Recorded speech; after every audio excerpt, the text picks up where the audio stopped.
Welcome back to our continuing coverage of the 2015 Mid-Season Invitational, coming to you live from Tallahassee, Florida. Hello everyone, I'm Max Atlas Anderson, manning the caster desk for the next 3 games.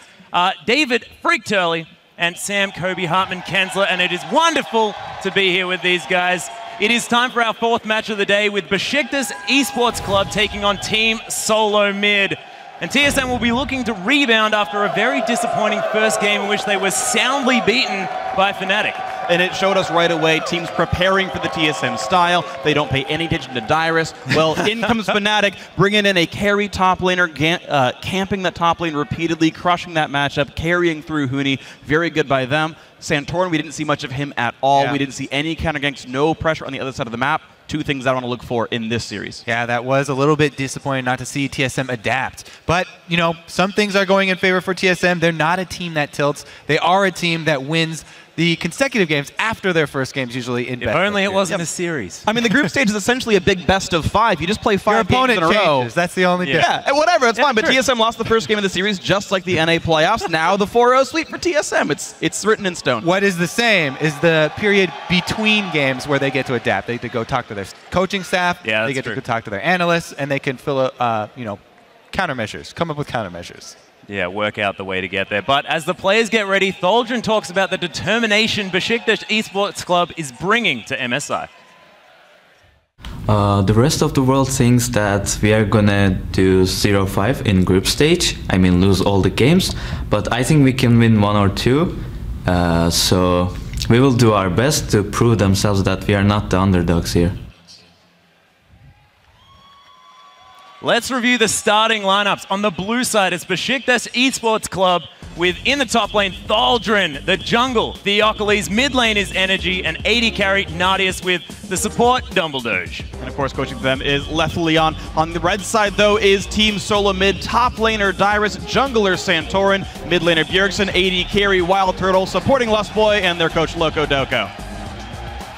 And man, this is going to be a massive matchup. I'm excited to see whether Besiktas can bring out sort of their mid-lane killing strategy and try and get one on Bjergsen this time. I mean, so far, Dumbledoge is coming in with first blooding FLICKR, a pretty good way to start a Invitational. So if you have that aggression come out again here, it was shown to be the big weakness of TSM. So that is one thing I do think is a point in their favor. Yeah, or continue on with target bans at Dyrus, throw 3 bans up at Dyrus, and that has also been shown to be a weak point there for TSM. And really though, Santorin, if all these bans are going to be going towards mid lane and towards top lane, he's going to have his pick of the litter, and he should have an earlier impact this game. Yeah, and does he pick Sejuani this time instead of the Rek'Sai? Is that a thing?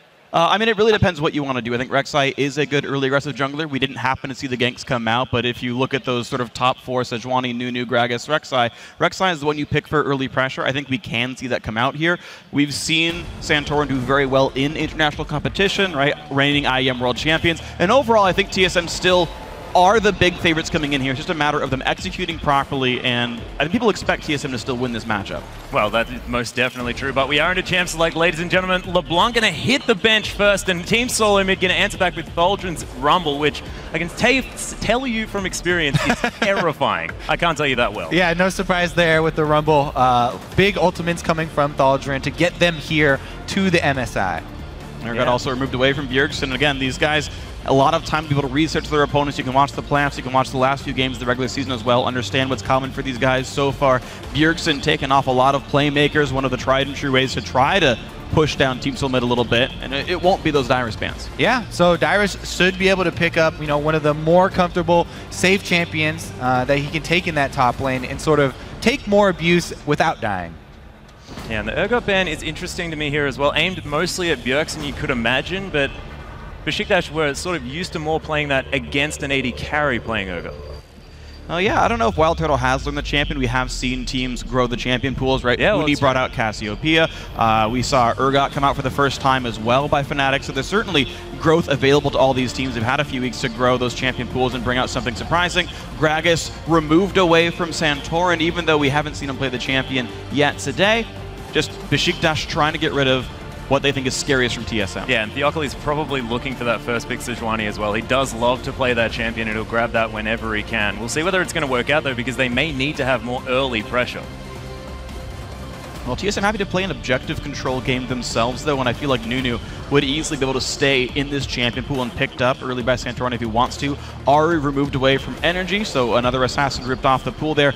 It's always strange to me seeing a team ban champions that they are comfortable playing themselves. Bjergsen's run a number of Ari games throughout the North American playoffs, but apparently TSM doesn't want to run that champion themselves. I mean, we've seen so many teams target ban Energy with this Ari, and he's kind of a point that teams, especially with middle players like Bjergsen, have been looking to attack. So you take away the Ari from Energy, one of his comfort picks, and see if they can get something. You know, maybe they're going back to their tried and true strategy of, we're going to have Santorin in the mid lane early on, get Bjergsen fed, maybe he's on Assassin or something, and take over the game that way, because that's how they have had a lot of success in the past. Yeah, and this is the thing as well, as in the IWCI Grand Final, that was the massive contested mid lane pick, was that Ari pick. Tokka's on the side of Ince as well was fantastic on that champion, so making sure that they get rid of that, because that was the contention there in the mid lane. But it is going to be Dumbledore on his Morgana, and this guy was doing work on that champion. Likely to see maybe a Thresh there from Lesboy then. He's really trended back towards this champion. But as the first pick is support, they don't have to take away early, and TSM get to have 2 power picks. Dyrus could easily take up Maokai, which he's been a big fan of, or the Lulu as well. So I think one of those 2 will go to Dyrus. Santorin going to get his hands on that Sejuani very early, take it away from Theocles. Don't let Besiktas have any sort of, you know, big AoE crowd control to work with. And of course, a big home crowd here for Team SoloMid. We saw Besiktas win the International Wildcard Invitational off of a home crowd themselves over in Turkey. TSM now themselves enjoying that benefit. They will pick the team fightiest champions there. Sivir and Sejuani picked up. 5-on-5, going to be good for them. Yeah, TSM looking to simplify the game.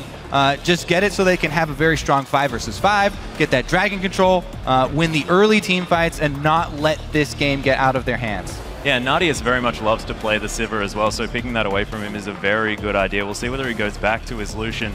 Thinking about Katarina and Zyra at the moment may not necessarily be coming through. Jungle Katarina, less likely. I feel like Theocles Jungle run Zyra, though, that can work.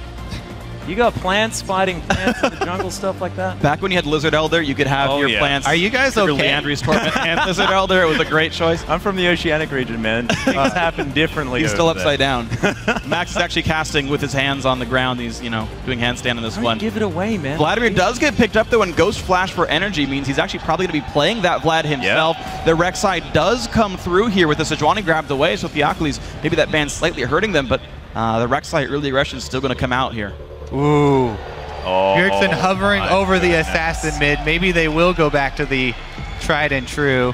But Vladimir in the early game, if he can get through the early stages versus Zed, then he'll be able to try and be a sustained beast in the mid lane. You have a lot of a bit of a foothold. They well. do have Rek'Sai, but and the problem is Vladimir is good against Zed anyway. Yeah. I can't see. I wouldn't, if I was TSM, pick the Zed here. Bjergsen might have his other ideas for this one, but in my mind, it's not a great pickup here for Bjergsen. Hovering for now, but whatever. Sion for Dyrus, I think, is a very good choice. Another big frontline tank. I want to see if Bjergsen does want to play, as Jack keeps calling them, control mages, team fight mages. And it looks like they might even just leave the mid lane pick for last. And I'm going to say, Maokai is a much better idea. There's with the Sivir on the hunt as well. Maokai. Man, so good. Yeah, those are the 2 picks we were looking for Lustboy and Dyrus. It's also worth pointing out, we don't know where that Vlad, or sorry, TSM doesn't know where the Vlad is going. Energy's got the summoner spells here, and we can see that it's going to be mid, but Vlad, of course, would be a flex pick. Thaldrin, a big carry top laner, would play Vlad himself, so TSM making sure they get Bjergsen a good lane matchup. Yeah, and you may as well just save your mid lane pick till last as well, and Energy thinking about maybe going for a Lulu, potentially, unless Dumbledore is going to pick that one up, because they could give it to Thaldrin in the top lane, but that's not necessarily one of his champions. Yeah, that would probably go back to Energy. I mean, if we're talking about, you know, how many champions could be swapped around. Yeah, I know, it's Morgana can stay in the top lane. Oh my goodness. But really, they're just trying to protect themselves since, you know, Bjergsen does have the counter pick option here. And what is the safest pick? You could say Lulu, probably the safer option here in the mid lane. I mean, his Lulu wasn't bad. He did, you know, he was part of First Blooding FLICKR. He almost 1v1 the guy afterwards. Lulu does get picked up in here. And with energy swapping to Ignite, I think that is actually going to be the mid lane Lulu. The Lucian AD carry coming in as well. So definitely a lot of late game team fight power coming out as Vladimir will scale up. And you expect that Thaldrin should have an easy time farming. The difficulty, though, Vladimir not the best gank assister, so the whole camp and kill Dyrus thing much less likely. Plus, the team fight from TSM right now is so much more reliable than the team fight from Besiktas. Even though they do have some AoE, so much more crowd control here from TSM. Hard crowd control, easy to hit. And all they need is another strong damage source. Well, Azir would probably get there. If you're talking about consistent damage, you're not going to get much better than that, apart from the likes of a Cassiopeia, you'd have to say. We'll see what he does decide to go with, and Ziggs would be interesting. Ziggs and Karthus are two of the other big ones that I like as big team fight mages. Ziggs is the champion. TSM boatloads of wave clear and ridiculously good team fighting. TSM all about the 5v5 top to bottom. So much AoE damage coming through as well, not to mention Dyrus protecting his whole team. Yeah, I really do like this comp from TSM just because it's so simple and so safe. They have tons of wave clear. They can just hold on, wait for those team fights, force them at the dragon. They have all kinds of AoE. Dyrus on the most reliable teleporter there is. Maokai can easily come in, point and click. There's your fight. Meanwhile, Besiktas, of course, they're going to hope to rely on Thaldrin as they have all throughout IWCI. Vladimir could always become a huge terror. He'd be pretty hard to kill by this comp as well. TSM really not burst enough to like remove Vlad at the start of the fight. All the point and click CC they do have could be Sanguine pooled as well. So that is a player I really want to look for to see if that can carry Besiktas through these team fights. And the thing is, yeah, even if, Vladimir does get strong, and even if they do go for maybe a split pushing strategy with that Vlad, Ziggs is so good at denying split push, being able to cover 2 lanes at once. Yeah, the Mega Inferno Bomb just fantastic. If you don't necessarily have that strong wave control, you just throw your Ziggs sort of halfway between lanes and just clear everything from forever away. It's really frustrating. And that's going to be really hard. Besiktas, of course, a bit of a newer team in TSM, of course, been around forever. The shot calling generally not going to be as strong for the teams coming out from developing regions. So if you can get an out rotation, you're like, all right, we got the top turret, and then Ziggs ult comes through, just all the wind comes right back out your sails. Definitely going to be an uphill battle, I think, for the international wildcard team of Besiktas, but there's always a chance they can do it. Team SoloMid in front of a home crowd, hoping to pull back from a loss earlier in the day. Yeah, Besiktas also are unafraid to go completely ham against these top-tier teams as well, and it's beautiful to see. All right, well, let's see if Theocles can make some early moves on the Rek'Sai. Well, let's see if most of the team can make some early moves on any lane that they decide to choose. I don't know about Vladimir. He's got a rough time making early moves. Well, we'll see. He might just flash pull someone. Who knows? Thaldrin might have an interesting idea here. Well, they're moving in a stack here. They've left Theocles behind, but they're looking to try and get something down. But a nice ward from Wild Turtle going to stop any funny business from the Turkish lineup. Yeah, I think that is sort of the name of the game here this time around for Team SoloMid. They don't want anything to go stray. They don't want any surprises in their game. Just pick a bunch of wave clear, team fighting, everybody defensively ward at the opening. They've been able to answer since they saw 4 people invade on red side. They got mirrored wards over on Besiktas red side. Interestingly, Besiktas actually got deeper wards in. They've got one between the tier 2 and the inhib to like look for lane swap positions. Whereas TSM don't really show that they invaded, they just have wards all over the jungle itself to pin down exactly where Theocles starts. Yeah, and their early warding is fantastic as well. It's not the fact that they've all gone in as a stack and sacrificed the top side of the map. They've got early warding to show exactly where Besiktas are the entire time. And Dyrus doing a smart thing as well. 2 saplings under the Raptor camp. Bjergsen's going to toss a bouncing bomb at 155, get the 3 little mini Raptors. He's going to start the lane halfway to level 2 almost, and an early lane advantage for Bjergsen. TSM don't even have to gank for him to do that. Yeah, and Dyrus is actually going to be hovering on the top side, going to head to lane instead of trying to double jungle. So he's going to go ahead and soak up experience. Once again, we'll see Lucian on the top side, looks like on the mini-map, he's trying to group up the minions to try and get it to push against him. But by keeping it so far out in the lane, Dyrus able to walk there and soak up experience. Yeah, and Dyrus also on Maokai. I mean, he's able to ranged wave clear with that sapling toss, and of course, Arcane Smash not too bad at that either, especially if you're underneath the turret, so he's not going to be too worried on that champion. We'll see what TSM decide to do, whether they want to be fast pushing. It looks like they're trying to freeze. And the thing is, the texture of these lanes is so much better for Team SoloMid. Dyrus is not going to be pressured by Morgana for a very long time. The lane is so close to his turret. Meanwhile, for TSM, there's so much threat of Lustboy hooking from the brush that Besiktas have to double jungle with their Vladimir, and Thaldrin's going to be held very far down early on. And that is ridiculous as well. Darius actually hitting level 2 before the duo lane, not getting zoned out of any experience there in the top lane. And the thing is for Vladimir too, in double jungling, it really sets him behind in levels, which is the most important thing. He has to get to the point where he can sustain himself in a lane.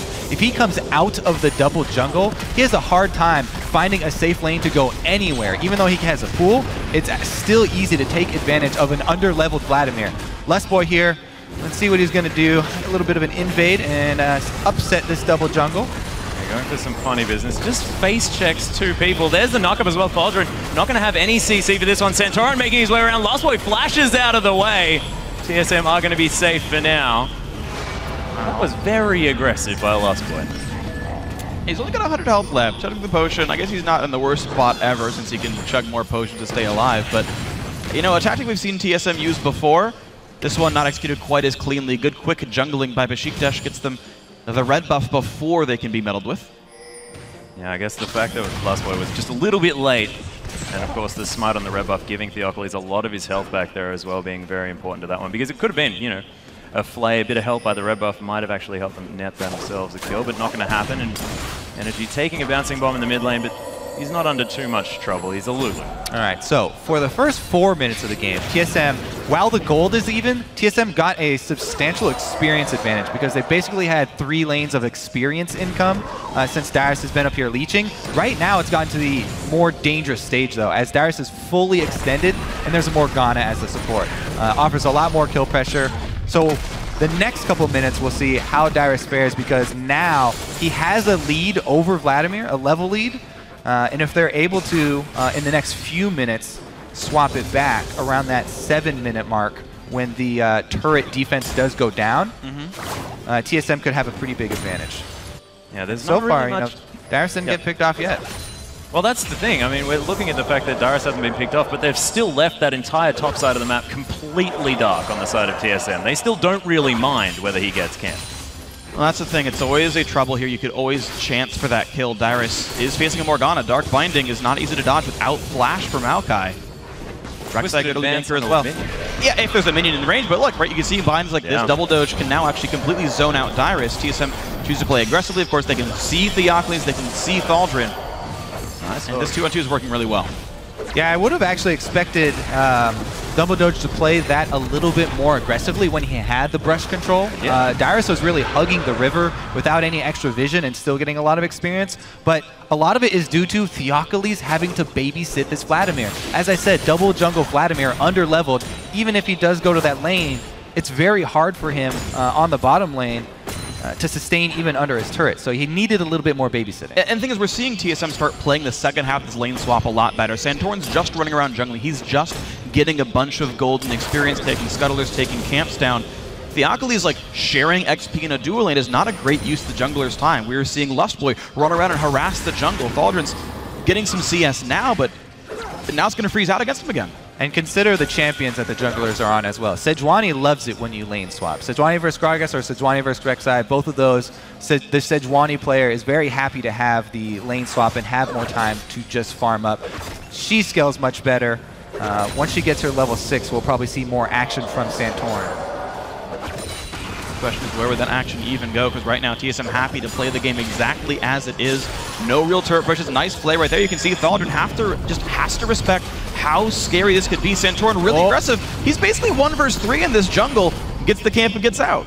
Yeah. Confident counter jungling there without the mid lane pressure. It's the weak side of the map. He shouldn't even be allowed to do this. And he took no damage as well from the early skirmishing jungler. A hook now onto Thaldrin here on the bottom side. Nice boomerang from Wild Turtle, and Double Doge almost getting ignored there. Gets hit by an afterthought auto attack by Wild Turtle. All right, so Besiktas finally swamps the lanes back into a 2-on-2, but it's a very awkward 2-on-2. So Darius, and generally speaking, I think, yeah, he's already level 6. He's absorbed so much XP that he's actually out-leveled the Lucian, who 50 CS or not hasn't bought any items yet. Darius is more powerful in this new 1-on-1. Darius recalls hiding away. Like, Darius is getting really massive. And you still have a really awkward 2-on-2 of a low-level Vladimir who can't really do much. Yeah, and Maokai as well doesn't mind about being a little bit under-itemed, but he wants those levels, and the fact that Darius has been able to just sit in brushes in the top lane and take all the experience that he wants is huge in this. Mega Inferno Bomb, little bit early there by Bjork. Bjergsen trying to grab everything from this mid lane. He's already got a substantial CS lead. Super huge CS lead. TSM with over 1,000 gold lead purely from CS. And this is what we've been talking about. This is what we were trying to mention at the beginning of the Fnatic game, is the fact that this is what TSM does. They lane swap very, very well, and they get advantages just passively off the map. And actually TSM can take an advantage right now, because of course Mega Inferno Bomb reveals the area it hits. They saw how low it got Theocles, they know he has to recall, they know he just cleared the top side jungle, so Theocles must be running bot side. TSM can push top heavily, taking advantage of that.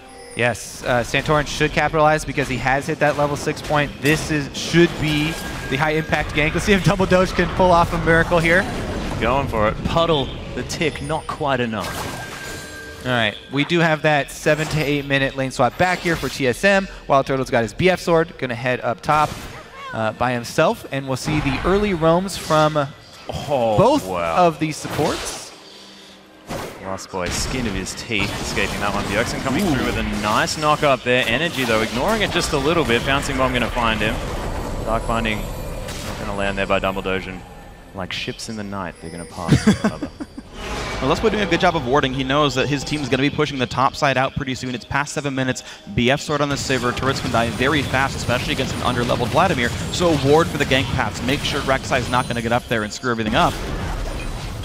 And right now, I think just enough wards that TSM could keep pressuring that side of the map. A lot of good wards on that left side. All right, well, AD carry up top. Besiktas go for the crab and get some vision and control around that dragon. The thing is, I don't think TSM are going to force it anytime soon, and Besiktas are not really in the position to start it themselves. So unless they fully cleared it and Rek'Sai knew there was no vision. And I don't really agree with this by Besiktas as well. They're sending their duo lane towards the top side of the map when Dragon now definitely something that they need to be thinking about. Well, if you swap it now, then TSM are... And that's just when the swap comes back again. So they did grab the crab before they sent him back up there, but even if you have vision of TSM taking this, the level 6 Sejuani ready to roll. Dyrus is massively out-leveling Vladimir. Vladimir not even level 6 right now.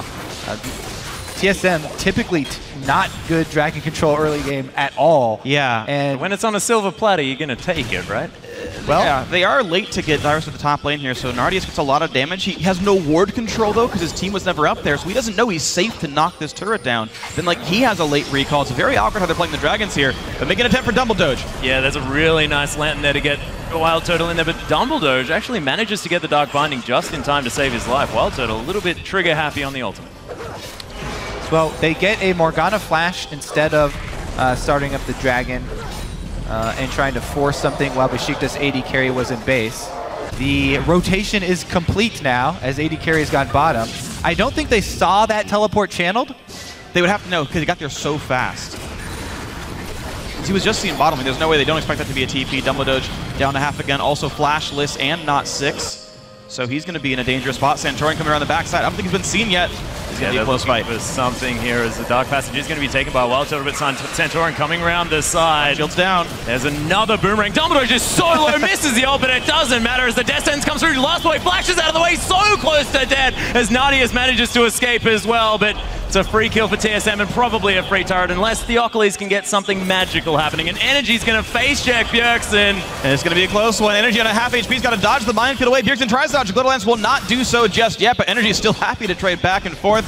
More bouncing bomb, good juke to the right. Nothing else picked up. Lust Boy taking a lot of damage, and he's going to have to back off. Yeah, TSM there taking a lot of exit damage after that dive. The Cinder Hulk drawing tower aggro as well for Santorin. Took a few hits for himself. But they did get the kill with that zoning Sejuani ultimate, cutting off the exit. They knew that he didn't have flash, remember? No flash, no black from shield. the early Lust Boy confrontation at the Tribush. But again, this is TSM's lack of focus on the early dragons. Yeah. They had many opportunities to take it this game, but time and time again, they do not emphasize these dragons at all. Looking more for the kills, the tower dives, and trying to get the gold from early turrets, but not getting either. It's very strange. They had a clean pick. They got the kill. No one had to take that much damage during the fight itself. Easy run up to the Dragon. Bjergsen already had pressure in the mid lane. This guy's up 40 CS in the mid lane. That's basically free for TSM. They agreed for a dive. That fails. They give up all the advantage they had from that kill. Sure, they're accruing a gold lead. TSM are winning, but it's sloppy. Yeah, we are being very critical, but they definitely have a substantial lead, and they don't have to, you know, do anything that is even remotely risky right now. I suppose not. If the game continues as is, it looks very solid for them. And it's not only the fact that Bjergsen has a CS lead, he's taken the turret already as well. With no actual rotation by anyone, he's just naturally destroyed a turret on his own. And of course, TSM have done a very good job. The one thing I will commend them a lot for is not only their laning phase, but their ward control. They've really not allowed Theocles to make any good plays here. So if your lanes are all winning and the turrets slowly die, you're just going to keep winning the game by kind of staying as is. Tries to ignore all the TSM members around him, but he's most definitely going to be... What? They're ignoring him, trying to give the kill to Wild Turtle. They'll manage to. Looking for Nadius now as well. TSM, the Omega Inferno Bomb for the epic overkill. 3 ults for an AD carry. Goodbye, Lucian. Bot lane turret, that's easy respect. to follow. That is respect right there. All right, well, that should be a dragon because the bottom lane is gone. They don't even need any extra people to take the bottom turret. Turtle's going to stick around for the local gold while everyone else takes care of the dragon. TSM will get their first of the game. The good news for Besiktas, though, is the fact that Vladimir has caught up a little bit in farm. All right, so he's getting some money. The problem is, yeah, all of TSM. So they're taking the rest of the map, but Vladimir doing relatively not quite as bad as he could be doing right now. And once again, the importance that I put on levels for Vladimir. Levels, levels. He's finally hitting the point, you know, where his transfusion is meaningful. And nobody gets caught. Did get hit by a Prey Seeker, or at least hit out of a Prey Seeker, but look, that was enough to save his life. They're both going to back now as well, as Bjergsen going to clear out this mid lane of both minions and tunnels. It's a decent array of tunnels around the Besiktas map as well, as Void Rush is going to be used to at least make it to his red buff. Such a dramatic sound. Yeah. Going to get buffed. The farm alarm, you know? It's like, guys, I really want some more gold. I guess it lets everyone know I'm full health and somewhere in my jungle, so...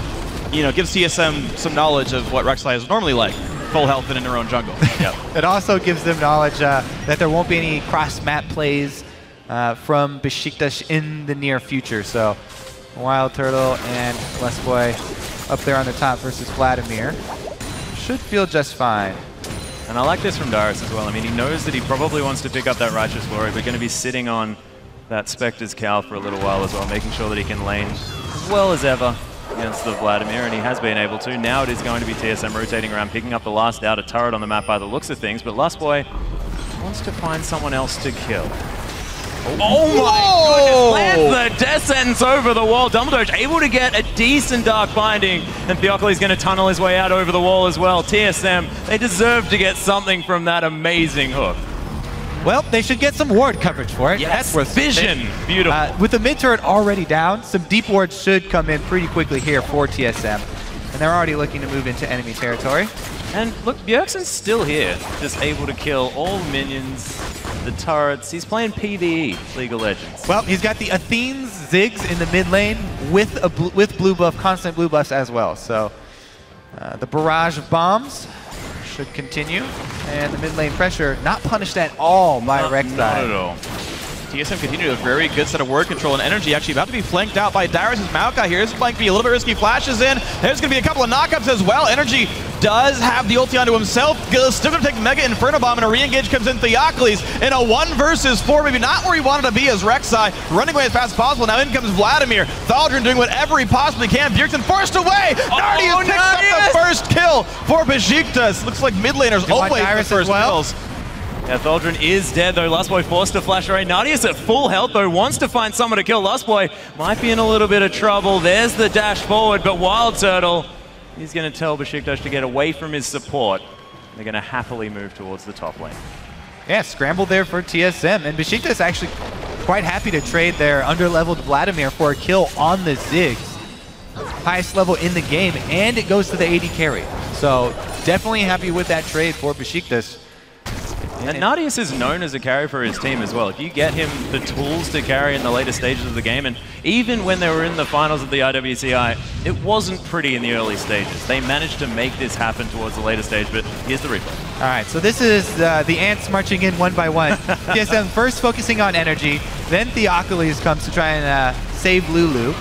Takes a bunch of damage himself. And TSM basically just taking on all challengers, getting each of them very low, but only being able to finish off the Vladimir there. And as they split up, taking a bunch of tower hits, good kill there by Lucian on the edge, coming in from behind to flank Bjergsen. We are again going to have solo laners facing off. Of course, Vladimir without a turret going to be in a little bit more danger and a massive lead for Darius, about 30 CS, as the Void Rush is going to get Theocles very close to the members of TSM. Dark Binding in a land, but they don't want to go against that very tanky Piggy. No, and it seems like for the next 2 minutes, TSM can happily play to the top side of the map. This Sivir giving so much time to push this top lane down. I think we'll finally neck on the top outer. They can pressure top tier 2 as well, force a lot of Besiktas over, and they can relocate their team to the bottom side, prep that Dragon coming in a minute and a half, and we'll see the switch focus from TSM towards that south side. Yeah, Nadius is not afraid of Wild Turtle as well, walking past the minions there, knowing that there are 4 members of TSM on that top side of the map. Could have been dangerous. Theocles in full vision of TSM, playing up very far as well. This could be dangerous, but they are going to lose a blue buff here. Bjergsen definitely wants to pick that one up. Oh, that was close. The Culling trying to do some work, but it's not going to happen. Wild Turtle's going to grab that. Bjergsen wants to pick one up as well, but Sivir with a blue buff, that is an annoying thing to deal with as well. Oh, Centauran looking for the Arctic Assault, but doesn't get there. Yeah, actually, if TSM wanted to go with the 4-1, the 4-1 is extremely strong. With Sivir and Ziggs pushing, even if, you know, they have Vladimir with teleport also trying to match. Oh, there's a Sivir. Nope. Great bindings though. You're seeing why Morgana was first picked, as well as banned away from them by SK Telecom T1. Dumbledore, definitely some good dark bindings here, but unfortunately TSM, of course, still well in control of the map. Whoa. Yeah. Those bouncing bombs in the minefield doing a lot of work. All right, so the fight over the wards leading up to Dragon here for TSM. Victory is theirs, and they will be able to litter the red side, so they should be able to continue on with the chain dragons for themselves. Everyone's in position, and once again, even if they go 4-1 and they have Vladimir matching up with Maokai, not only can Dyrus stop the Maokai teleport, or stop the Vladimir teleport if he channels first. I need to stop you because that's a Luden's Echo. Yeah. That's beautiful. It is. We haven't seen one yet, and I'm just like, I'm super excited. MSI's first Luden's Echo, and I love this item, and it's on its end. He's gonna have a lot of poke with that one. Yeah. But yeah, you're talking about, Dyrus can stop the teleports from Thaldrin. Dragon coming up. So that means that Dyrus will 100% be guaranteed to have the first teleport into the fight, and even if Vladimir answers the teleport, the impact of that Vladimir coming in is minimal compared to the impact of the Flash Maokai coming into the fight. The flanking gauge, very real for TSM, so their path to finishing out this game should be fairly simple. Well, they've just taken a free second Dragon here as well. Thaldrin able to pull away from the Twisted Advance. And then his health goes right back to full because Vladimir. Yeah, because just Vladimir being straight. Well, still Dyrus holding on to the matchup. It was interesting seeing TSM choose their lanes because Dyrus, as you had mentioned earlier, rushed to Spectre's Cowl after the Catalyst. And then TSM kept finding different lane matches, trying to get Sivir to push down against the solo lane, so the magic resist of Dyrus wasn't all that useful, but Nardius not really able to push around it very much, so overall TSM looking just fine. 6,000 gold lead for them 21 minutes in here. As you mentioned, Kobe, going for 3 more Dragons, maybe a 38-minute win could be TSM's trajectory here in this one. But I want to see if, because of all this wave clear, because they can make these quick rotations and make these Thresh Sivir sort of pick plays, I want to see if they play a more aggressive rotation-based game and just knock down these tier 2 turrets off a smart place. And it just looks like a bit of suffocation coming through as well. This is what they're using their Ziggs for, is the fact that Besiktas can't enter their jungle here as well because these waves are constantly being shoved in. Besiktas need to move where TSM wants them to move, and TSM just can take everything away. It's sort of like the slow loss. Yeah. Besiktas. They've got to make a solid move here around the map, change something, because they're just slowly losing this game. Oh, that's the case. But the one lane that Besiktas are actually getting a push lead in would be that Vladimir lane. Thaldrin is generally killing the minion wave first. Dyrus is typically respecting that. But Vlad's not a great turret killer anyway, and trying to run away from the slow burn of Maokai Sejuani is not easy either. So with the current sort of item set, you're right, there's no good push pressure from Besiktas. TSM do have siege power. Yep, here's that 4-1 we were looking for. You know, we have the Ziggs and the Sivir instantly clearing out waves. So much zoning power with those two as well. You can see the minefield goes down. Large chunk out of the turret. Dyrus got the top wave pushed up as well. So TSM can easily make a rotation. They have Sivir ultimate available. And Dumbledore just gets chunked out. They easily take down the turret. Thaldren now forced to use the pull. Lust Boy gets the flash for his death sentence, but that could mean the inner turret here on the top lane as well. And TSM surgically removing structures. Yeah, two people not going to be part of this fight. Thaldren knocked well out. Morgana still healing right here, so great rotation by TSM. Darius gets the push. He chunks out the Vladimir, and there we go. 2 more turrets knocked down. Team SoloMid looking like a game faster than 38 minutes. Yeah, it could even be just move down to the bottom side. They're thinking of warding up this Baron here as well. TSM maybe just going for the risky play. Well, it's not even that risky, right? I'm saying risky. I'm saying risky because it's a 23-minute Baron, but they've got full control of the map, so yeah, I guess risky was probably. And they have such great control over the choke points leading up to Baron that it's very risky for Besiktas to head over to that area because, you know, Zig Sejuani. Looks like they will head over, though. Yeah, there's the flash into the Twisted Advance as well. And Theocles, yeah, that's 5 members of TSM, dude. You're not going to survive that. Dumbledore is about to face 5 as well. Bounce bomb hits the wall. Nardius right in the front, goes for it. Tries to make the big play. Flash the way, still goes down to the critical strikes. Dumbledore to the backside, knocked down as well. Sniped, if you will. And energy also going to get dropped there. 4 for 0 TSM off the back of a Baron. And Thaldren there as well, just asking where all of his mates went. They just died in the jungle. The blue buff going to fall down. Bjergsen picks that one up. Baron buff TSM, only a Vladimir. This is very frightening, and 12,000 gold now the lead. Thaldren still having a good time, though.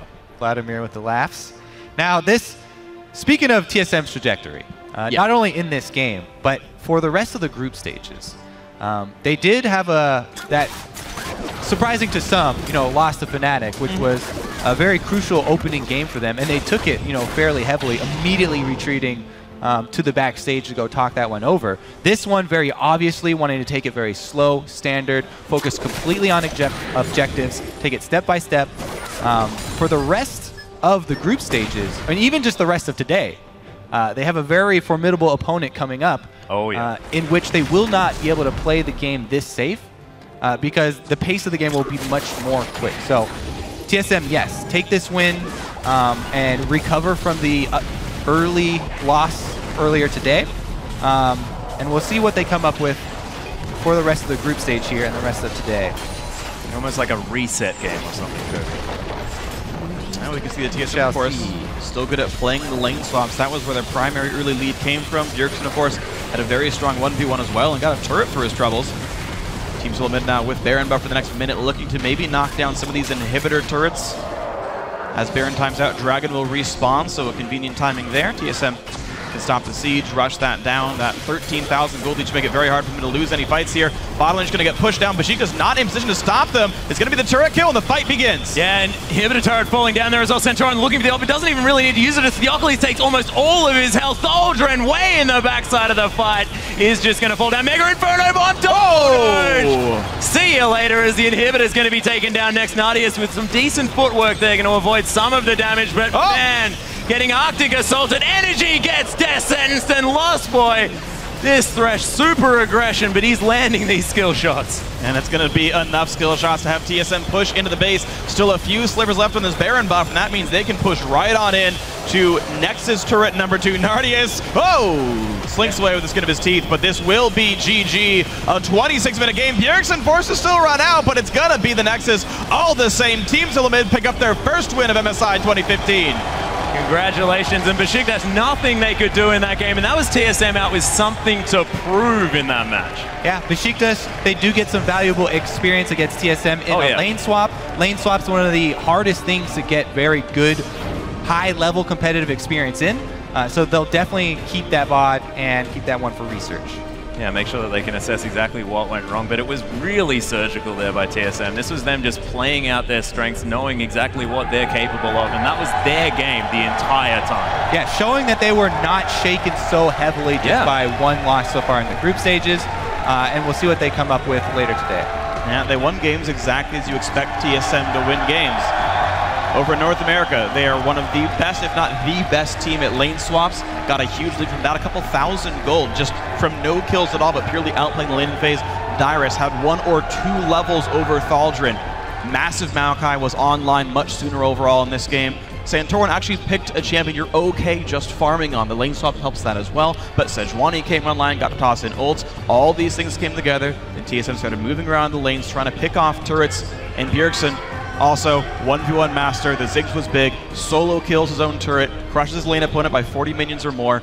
It's the way TSM wins games. Yeah, well, this is the thing, and there's also the fact that Bjergsen was just left alone for the entire game. It was just... We saw the focus on mid lane coming through earlier on, but this is what happens when you leave Bjergsen on his own. He just kills everything. Yeah, also, earlier versus Fnatic, Bjergsen was on a melee champion, so he's much more exposed, especially a melee champion like Cho'Gath that's constantly shoving. So on Ziggs, much safer. Yeah, that's true. But for more on Team SoloMid's win, let's throw it over to Dash and company on the desk. Thank you, Atlas. And gentlemen, there, TSM resorting to relatively safe champions. You have to wonder whether or not they're a little shaken up after that first win of the day, or first loss of the day, rather. You know, I'm a little disappointed and heartbroken, kind of like when you get to a restaurant and you're 5 minutes late after happy hour is already over. They picked the safest champions you could possibly pick. Almost no skill ceiling to these champions. You got Maokai, Sejuani, Ziggs, Sivir, and Thresh would be the only exception, but they played at the previous game. Like, I feel like they just wanted to have a little bit of a burst of confidence. You'd expect them to win this game. Just guarantee the win. Pick these super safe champions so that you get a boost of morale. Maybe the expectations for them were set a little bit too high and the pressure is getting to them. You know, the entire crowd there wants TSM to win. A lot of people here want TSM to win. And then, you know, they get blown out of the water by Fnatic. They got to get their confidence back somehow, because if they lost this game, they'd pretty much be out of the tournament. Yeah, I feel like losing to Fnatic is nothing bad, though. I think that Fnatic just played a really strong game. But yeah, I thought TSM was, I don't know, not so polarizing with the last picks, going for the Ziggs, going not for an assassin or anything like this, not going with any great TP plays, just actually beating them standard, and, well, that was actually the game. Yeah, they still looked pretty scared. Yeah. Santorin didn't make any early moves for 11 minutes in the game. He didn't even show himself in a damn lane. Like, that guy needs to have some pressure if he's going to be competing in this tournament against the world's best. And these junglers, we saw EDG, we saw SKT, they're going to be putting pressure on lanes. He needs to step up. And I also think that picking things that are safe like this is fine. Low execution is totally fine. Like, you say it's like getting to happy hour 5 minutes late, but the food is still good. You're still going to get satisfied with what you pay for. The other thing, right, is where I think you don't have to give anything away in this game. You're going up against like SKT, EDG. These are must-win games now. Like, why are you going to bust out a brand new team composition to beat the international wildcard team? Like, play something super standard, go back into your lane swap. You've played that way all season long. Like, you're not trying to blow these guys out of the water. Like, at the end of the day, a win's a win, and they just picked it up, so fantastic work. Exactly that. At the end of the day, a win's a win. Solid victory there for TSM, getting themselves on the board. We're going to kick it over to Shox for a word with TSM's man in the mid lane. Well, thank you very much, Dash. Indeed, joined here by Bjergsen. After receiving end of a lot of applause in this one. And, well, 1-1 so far, and today in MSI. Of course, the first thing I have to ask you is about that very first game versus Fnatic. A lot of people, as said, coming in, really pinned you guys as the favorites. Is that maybe one of the factors why you guys didn't perform in that very first game? I wouldn't say it was because we felt like we came in as the favorites. I think we just had some... We tried to pick out Rain over Rek'Sai because he had been doing really well on it, but then he just picked Gragas and he played so well anyway. So I think we kind of came in with the wrong priorities in terms of the pick ban, and then we weren't ready for the Cassiopeia pick, and it was something that Huni just did very well on. So I think next time we play Fnatic, we'll definitely adapt better, but they did better that game for sure. All right, so clear analysis already of everything that didn't go well in this game, in that game, and a very, very good game versus Besiktas. But last game of the day, SK Telecom versus TSM. That is, of course, the one that you're very much looking forward to. How does the fact that you lost that first game change your confidence going into that one, and how much can you guys realistically do? I think SKT, we have a lot better of a feel against them. We watched them play very recently in the LCK finals, and we scrimmed against them here, so we have a better idea of what they play. They may have a better idea of what we play, but I think we'll go in with a lot better planning against SKT. And I don't think losing to Fnatic is going to really bring us down in terms of confidence. We still know we're a good team, and we know what mistakes we made and what we need to change. Right. Is SKT a team that you see that might come out with a curveball to you guys, or is that not something that you guys are holding into account?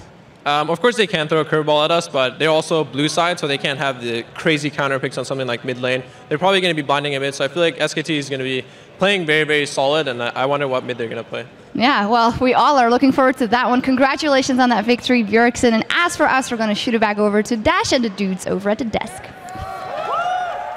Thank you, Shocks and dudes. We're going to have a quick recap of the action we've seen so far today. First up, from Game 1, Fnatic versus TSM, we saw a lot of pressure coming out from Rainover early in the game. Man, poor Dyrus here, like getting killed over and over in top lane. He's used to it, let me tell you. From NA, he's rather used to that. And then this right here just shows how one-sided this matchup is. Gragas doesn't even get an assist. Cassiopeia gets a full-on solo kill. He's just there as a spectator to watch him die. The pressure, and from Game 2, Besiktas versus SKT. Slow start for SKT, but they showed that they were not going to be, put off kilter. And later in the game, dominated team fights. And their team fight was just so good in choke points. Azir, Rumble, you cannot fight that there. All right, and finally, Game 3, EDG versus AHQ. 25 minutes for a 5-for-2 there in the jungle. It just shows that EDG, when they do have that slight lead, they're not afraid to fight. Mountain was looking for that engage, and they saw that coming and just immediately stopped there by make a really good support play. They were just like bashing heads the entire like ships in the night, except they hit each other. the real definition of ships in the night, running straight into. I mean, but it shows you too how close this game was in terms of on a knife's edge, where this, another second or two in a Karthus.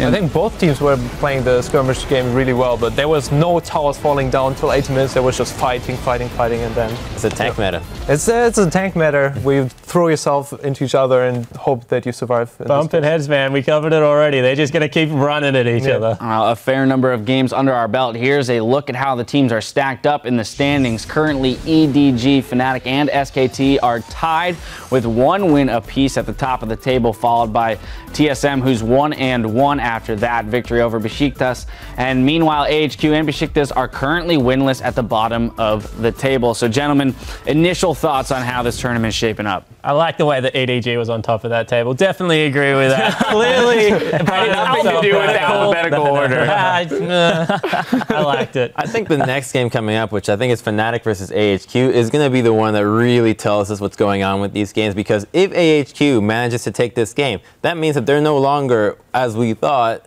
bottom 2 teams. Like, they can actually have a run for the top 4 and make it into the semifinals, which would be really interesting, because that would mean that TSM and Fnatic, or whoever else starts to lose games, will be in contention for not even making it out of the tournament. Yeah, flip side of that, if Fnatic run over the top of them, it means their team fight style wins against both aggressive and passive team comps, and everyone has to throw out that they really don't understand the current meta, which is being thrown around a lot, because, yeah, they're going to do it against 2 teams. Yeah, I feel super excited right now about the game coming up, because I was right in the beginning with Fnatic, and I think they come out really strong.